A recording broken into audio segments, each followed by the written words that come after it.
नमस्कार दोस्तों, आप सभी का स्वागत है आपके अपने YouTube चैनल ज्ञान स्टडी LMP पर। दोस्तों आज हम लोग सीटेट यानी केंद्रीय शिक्षक पात्रता परीक्षा में पर्यावरण अध्ययन के प्रश्न करने वाले हैं। दोस्तों जो आज प्रश्न करने वाले हैं वो आपके सीटेट एग्ज़ाम के लिए काफ़ी इंपॉर्टेंट हैं, तो इन प्रश्नों को काफ़ी ध्यान से करें। तो आइए दोस्तों क्लास शुरू करते हैं। क्लास शुरू करने से पहले अगर आप चैनल पर पहली बार आए हैं तो चैनल को सब्सक्राइब कर लें, साथ में बेल आइकन को अंडर प्रेस कर लें जिससे अगली क्लास की जानकारी आपको मिल सके। अब दोस्तों आइए क्लास में चलते हैं और आज के प्रश्नों को हल करते हैं। इसका हमारा पहला प्रश्न है, वायु प्रदूषण का प्रमुख स्रोत है। आपके ए ऑप्शन में है जीवाश्म ईंधन का अपूर्ण दहन, बी ऑप्शन में है वृक्षारोपण, सी ऑप्शन में है सौर ऊर्जा का प्रयोग और डी ऑप्शन में है ये सभी। तो इस प्रश्न का दोस्तों सही उत्तर हो जाएगा वायु प्रदूषण का प्रमुख स्रोत जीवाश्म ईंधन का अपूर्ण दहन है। जीवाश्म ईंधन के अंतर्गत मुख्यतः कोयला और पेट्रोलियम को शामिल किया जाता है। ऑटोमोबाइल्स, मोटर वाहन वायु प्रदूषण का प्रयोग उत्सर्जन स्रोत हैं। तो इस प्रश्न का दोस्तों ए ऑप्शन सही हो जाता है। अगला प्रश्न है, सभी वृक्षों की पत्तियों का रंग सामान्यतः हरा होता है क्यों? ऑप्शन है धूप के कारण, बी ऑप्शन में है पर्ण हरित के कारण और सी ऑप्शन में है ऑक्सीजन के कारण और डी ऑप्शन में है कार्बन डाइऑक्साइड के कारण। तो इस प्रश्न का दोस्तों सही उत्तर हो जाएगा पर्ण हरित के कारण, यानी बी ऑप्शन हमारा सही हो जाता है। सभी वृक्षों की पत्तियों का रंग सामान्यतः पर्ण हरित यानी क्लोरोफिल जिसे हम कहते हैं के कारण हरा होता है। इसका गठन कार्बन, ऑक्सीजन, नाइट्रोजन तथा मैग्नीशियम तत्वों में होता है। यह सभी स्वपोषी हरे पौधों में पाया जाता है जो प्रकाश संश्लेषण की क्रिया का मुख्य घटक है। तो बी ऑप्शन हमारा सही हो जाता है। आइए दोस्तों अगले प्रश्न पर चलते हैं। अगला दोस्तों प्रश्न है, हरे पौधे पूजन निर्माण की प्रक्रिया में किस गैस का प्रयोग करते हैं? प्रश्न थोड़ा गलत टाइप हो गया दोस्तों, ये पूजन लिख गया, यहाँ पर भोजन होगा। हरे पौधे भोजन निर्माण की प्रक्रिया में किस गैस का प्रयोग करते हैं? Carbon dioxide, oxygen, nitrogen, hydrogen. तो यहाँ पर हमारा सही उत्तर हो जाएगा कार्बन डाइऑक्साइड गैस का प्रयोग करते हैं, यानी ए ऑप्शन इस प्रश्न का दोस्तों सही हो जाएगा।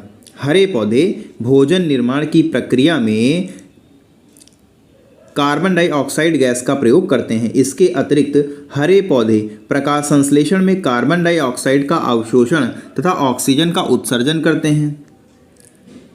वहीं रात्रि के समय हरे पौधे सामान्यतः कार्बन डाइऑक्साइड का उत्सर्जन करते हैं। तो यहाँ पर हमारा ए ऑप्शन सही हो जाता है। अगला प्रश्न है, निम्नलिखित में से कौन सा प्राथमिक उत्पादक है? हरे पौधे, शाकाहारी जंतु, मांसाहारी जंतु, यह सभी। तो प्राथमिक उत्पादक हरे पौधे होते हैं। तो ए ऑप्शन दोस्तों इस प्रश्न का सही हो जाएगा।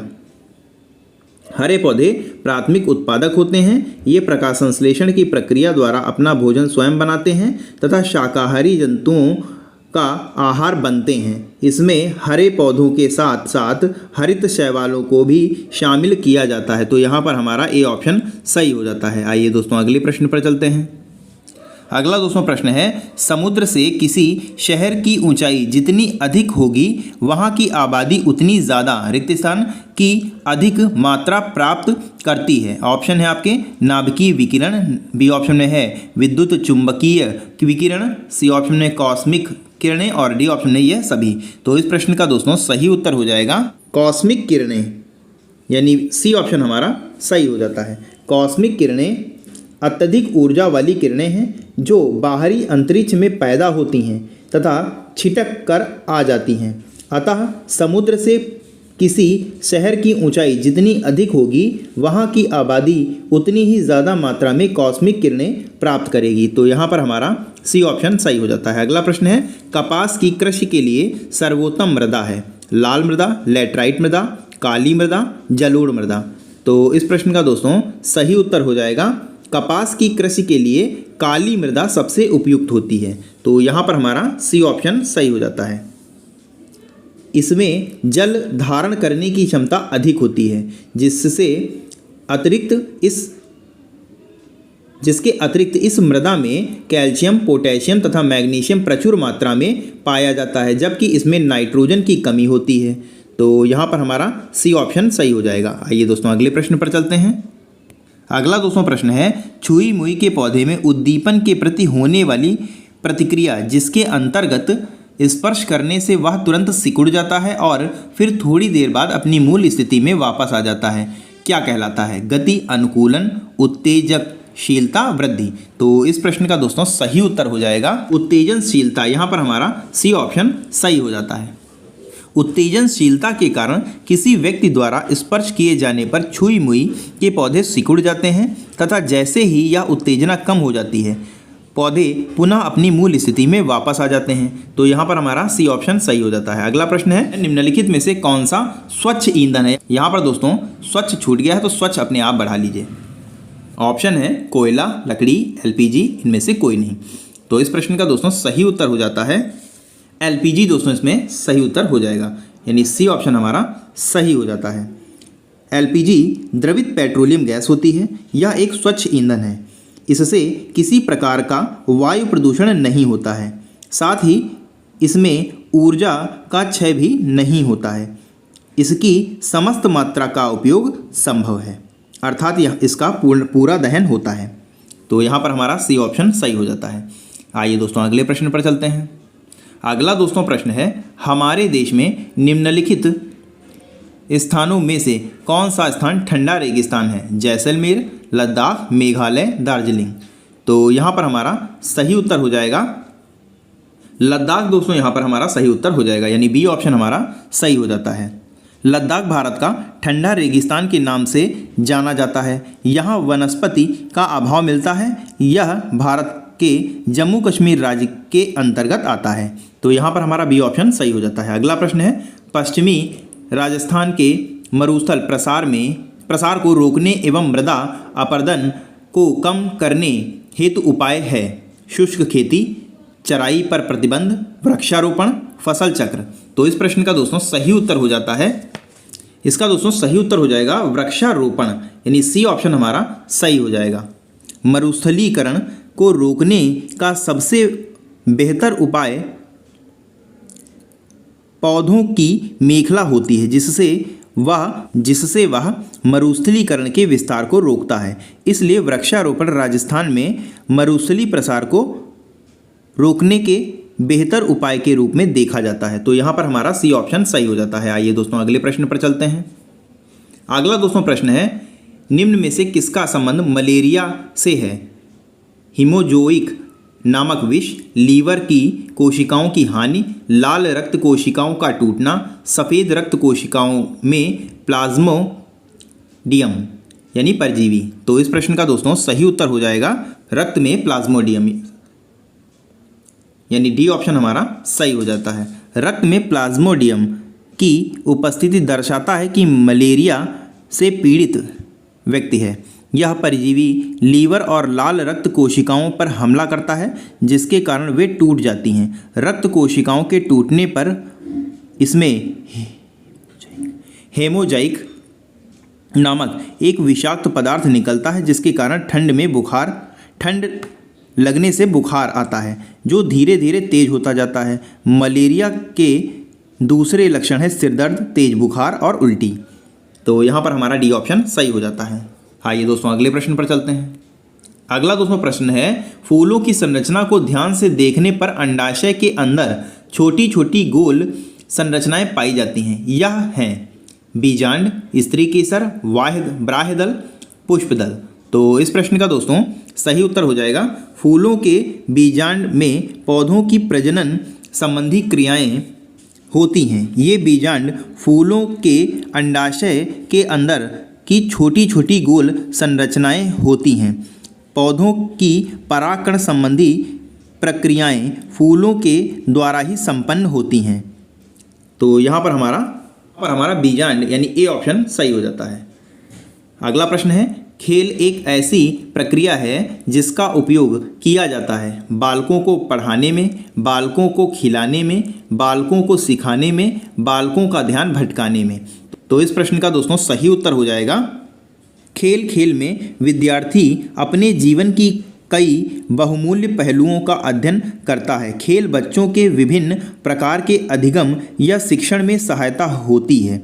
जैसे खेल सामाजिक व सामूहिक फैसलों के क्रियान्वयन एवं सफलता को सुनिश्चित करता है। खेल के द्वारा बच्चे कई प्रकार के ज्ञान भी खेल के द्वारा बच्चों को कई प्रकार के ज्ञान भी दिए जाते हैं। तो यहाँ पर हमारा सही उत्तर हो जाएगा बालकों को सिखाने में, यानी सी ऑप्शन हमारा सही हो जाएगा। आइए दोस्तों अगले प्रश्न पर चलते हैं। अगला दोस्तों प्रश्न है, वसीय पदार्थों के सेवन से दिल की बीमारी होने की संभावना बढ़ जाती है। इससे ऑप्शन है आपके, ए ऑप्शन में है इसमें विटामिन होते हैं, बी ऑप्शन में इसमें कोलेस्ट्रॉल होता है, सी ऑप्शन में है इसमें प्रोटीन होता है और डी ऑप्शन में इसमें ऊर्जा अधिक होती है। तो इस प्रश्न का दोस्तों सही उत्तर हो जाएगा, इसमें दोस्तों बी ऑप्शन हमारा सही हो जाएगा, इसमें कोलेस्ट्रॉल होता है। वसीय पदार्थों का मुख्य स्रोत घी, मक्खन, बादाम, पनीर, अंडा, मांस, सोयाबीन एवं वनस्पति तेल आदि हैं। वसीय पदार्थ शरीर में कोलेस्ट्रॉल की मात्रा को बढ़ाने के लिए उत्तरदायी होता है। इसमें अत्यधिक मात्रा में कैलोरी होती है और ये आवश्यक वसा अम्लों के मुख्य स्रोत होते हैं। तो यहाँ पर हमारा बी ऑप्शन सही हो जाता है। अगला प्रश्न है, विद्यालय शिक्षा में पर्यावरण शिक्षा को किस वर्ष अपनाया गया? 1986, 1992, 2000, 1972। तो इस प्रश्न का दोस्तों सही उत्तर है 2000 में। विद्यालयी शिक्षा में पर्यावरण शिक्षा को 2000 वर्ष में अपनाया गया था। तो यहाँ पर हमारा सी ऑप्शन सही हो जाता है। आइए दोस्तों अगले प्रश्न पर चलते हैं। अगला दोस्तों प्रश्न है, पारिस्थितिकी पर्यटन सहायता करता है। और ए ऑप्शन में है पर्यटकों को चिड़ियाघर और वनस्पति विज्ञान के उद्यानों की तरफ आकर्षित करने में, बी ऑप्शन में है प्रदूषण करने वाले ईंधन का प्रयोग करने में, सी ऑप्शन में पर्यटन के लिए सड़कों का विकास करने में और डी ऑप्शन में जैव विविधता की देखभाल करने में। तो इस प्रश्न का दोस्तों सही उत्तर हो जाएगा पारिस्थितिकी पर्यटन दो शब्दों से मिलकर बना है, पारिस्थितिकी और पर्यटन। पारिस्थितिकी के अंतर्गत आवास और पर्यावरण का अध्ययन किया जाता है। यह पर्यटन के पर्यावरणीय जैव विविधता सहित और सामाजिक लाभों को बढ़ाने में महत्वपूर्ण भूमिका निभाता है। इसके साथ साथ यह देश के आर्थिक विकास में सहायता करता है। तो इस प्रकार हमारा सही उत्तर हो जाएगा जैव विविधता की देखभाल करने में, यानी डी ऑप्शन हमारा सही हो जाता है। आइए दोस्तों अगले प्रश्न पर चलते हैं। अगला दोस्तों प्रश्न है, विद्यार्थियों में श्रम की भावना उत्पन्न करने हेतु क्या करेंगे? विद्यार्थियों के सामने उदाहरण प्रस्तुत करेंगे, विद्यार्थियों के सम्मुख वास्तविक स्थिति प्रस्तुत करेंगे, श्रम के महत्व पर भाषण देंगे, स्वयं श्रम संबंधित कार्य करेंगे। तो इस प्रश्न का दोस्तों सही उत्तर हो जाएगा, इसमें दोस्तों डी ऑप्शन हमारा सही हो जाएगा, स्वयं श्रम संबंधित कार्य करेंगे। अधिगम के दौरान शिक्षक को चाहिए कि वह बच्चों से विभिन्न क्रियाकलापों के प्रति रुचि पैदा करे। ऐसा तभी संभव हो पाएगा जब शिक्षक खुद उदाहरण प्रस्तुत करेगा। ऐसे में शिक्षक द्वारा स्वयं संबंधित कार्य करना अधिक लाभदायक होगा। तो यहाँ पर हमारा डी ऑप्शन सही हो जाता है। आइए दोस्तों अगले प्रश्न पर चलते हैं। अगला दोस्तों प्रश्न है, मानव जीवन के लिए आवश्यक वस्तुओं, गैस, ईंधनों आदि को पर्यावरण विषय में सम्मिलित करने का मुख्य कारण है। संसाधन संरक्षण के लिए, संसाधन उपलब्धता जानने के लिए, संसाधन नष्ट करने के लिए, संसाधन उपयोग पर रोकथाम करने के लिए। तो इस प्रश्न का दोस्तों सही उत्तर हो जाएगा संसाधन संरक्षण के लिए, यानी ए ऑप्शन हमारा सही हो जाएगा। संसाधन संरक्षण के दृष्टिकोण में मानवीय आवश्यक वस्तुओं को पर्यावरण अध्ययन के विषय में शामिल किया जाना लाभकारी होता है, क्योंकि इससे आम नागरिकों के साथ साथ शिक्षार्थियों में भी आवश्यक वस्तुओं जैसे गैस, ईंधन आदि के विषय में जागरूकता आती है, जो लाभकारी सिद्ध होती है। तो यहाँ पर हमारा ए ऑप्शन सही हो जाता है। आइए दोस्तों अगले प्रश्न पर चलते हैं। अगला दोस्तों प्रश्न है, पकाए गए भोजन को फ्रिज में लंबे समय तक सुरक्षित रखने में क्या सहायता करता है? भोजन को नमी की कम मात्रा, भोजन में नमी की अधिक मात्रा, प्लाज्मोलिसिस द्वारा जीवाणुओं की हत्या और डी ऑप्शन में जीवाणुओं को निष्क्रिय होना। तो इस प्रश्न का दोस्तों सही उत्तर हो जाएगा भोजन में नमी की अधिक मात्रा, यानी बी ऑप्शन हमारा सही हो जाता है। रेफ्रिजरेटर में पके हुए चावल के सुरक्षित रहने का सबसे प्रमुख कारण वहाँ रोगाणुओं की निष्क्रियता है। ऐसा इसलिए क्योंकि कम तापमान पर रोगाणु नहीं पनपते तथा कम तापमान पर चावल के अतिरिक्त नमी के भी कमी आती है जो उसको खराब होने से बचाती है। तो बी ऑप्शन सही हो जाता है। आइए दोस्तों अगले प्रश्न पर चलते हैं। अगला प्रश्न है 20 नंबर का प्रश्न है और हमारा आज का अंतिम प्रश्न है। पोलियो रोग वे होते हैं जो ऑप्शन है एक से दूसरे व्यक्ति को जल, वायु, भोजन आदि से लगते हैं। बी ऑप्शन में है एक दूसरे व्यक्ति को स्पर्श मात्र से लग जाते हैं। सी ऑप्शन में है एक दूसरे व्यक्ति को रक्त चढ़ाने पर लगते हैं और डी ऑप्शन में विषाणु द्वारा लगते हैं। तो इस प्रश्न का दोस्तों सही उत्तर हो जाएगा, इसमें दोस्तों डी ऑप्शन हमारा सही हो जाएगा, विषाणुओं द्वारा लगते हैं। संक्रमण रोग कारक जीव का संचारण दूषित भोजन, जल एवं वायु के द्वारा होता है। जैसे पोलियो एक विषाणु जनित रोग है जो कि पोलियो मालाइटिस विषाणु द्वारा होता है।